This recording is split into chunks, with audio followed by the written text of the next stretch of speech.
The ongoing investigation into the murder of Hollywood publicist Ronni Chasen has taken a new turn. On December 1st, 2010, the Beverly Hills police approached Harold Martin Smith with a search warrant. Smith had been under police surveillance for some time and was considered a suspect in the case.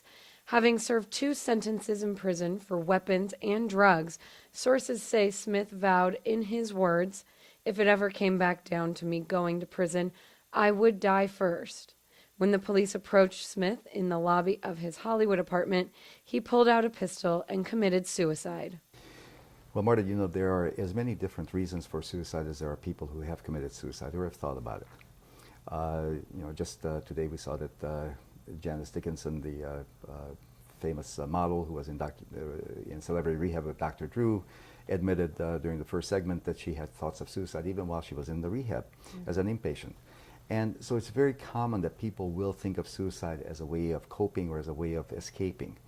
What I have seen is that people who actually carry out suicide or think of suicide are people who tend to run away from their problems, who use avoidance and denial as a defense mechanism, where they, rather than dealing with things head on, they will avoid thinking about it, they avoid dealing with it, and they look for ways to escape it.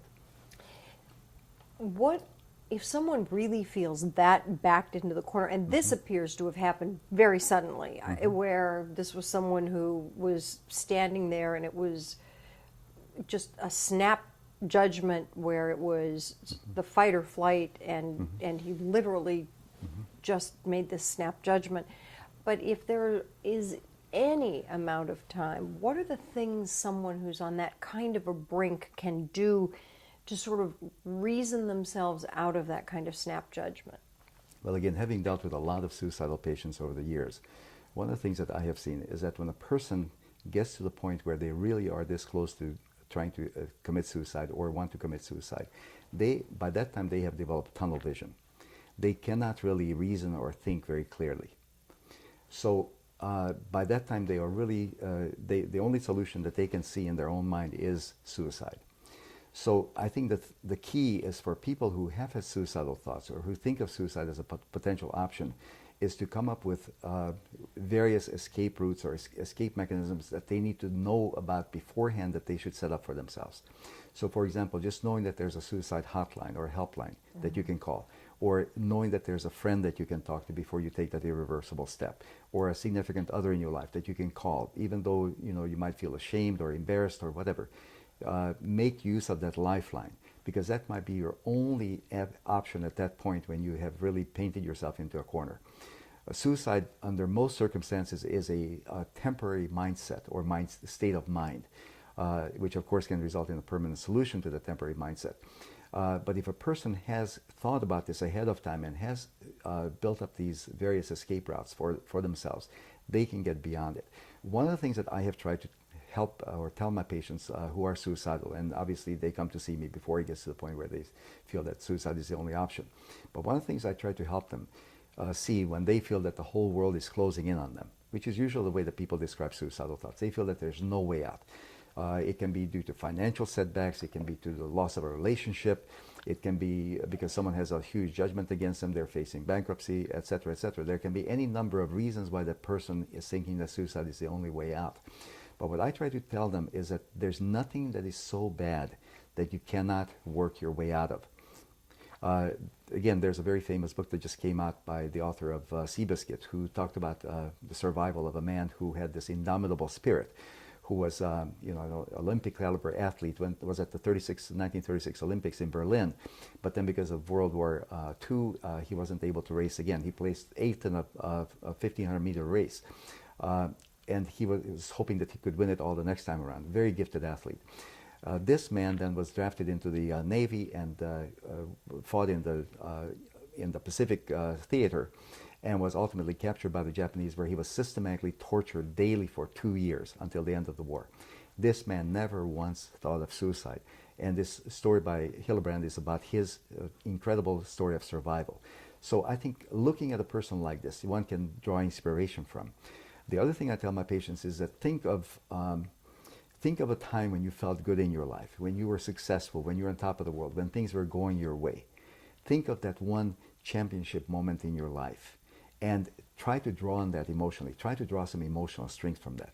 So by using visual guided imagery of that one championship season, say, for example, in an athlete who was very successful and then had fallen on hard times, you can actually get them to realize that, hey, I'm not as bad off as I think I am. So even if the consequences might prove to be overwhelmingly bad and there is a punishment to be meted out, you can maybe see past that and say, okay, so for every action there is a correlating reaction, and you can still see your way past that and be able to walk one step at a time and say, I can deal with this today.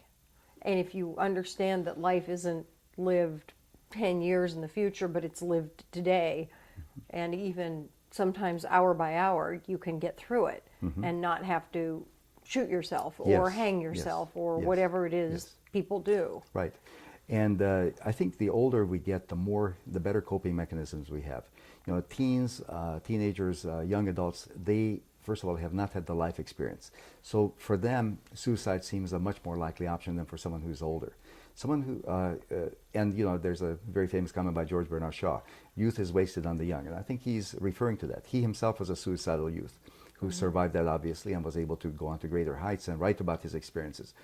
But a teenager who often feels like, oh, my life is over because I have an acne or a pimple or whatever, you know, and we see the connection between depression and suicide even without Accutane. You know, a lot of teens, their self-esteem is extremely low, and one of the reasons why they contemplate suicide is because they feel that they're totally unattractive to the opposite sex. But if they can just live long enough to get through this, they will see that there are many other options. And a person has an inner beauty that is greater than any external beauty that we can ever have. And once they can appreciate that, then of course they're not so down on themselves.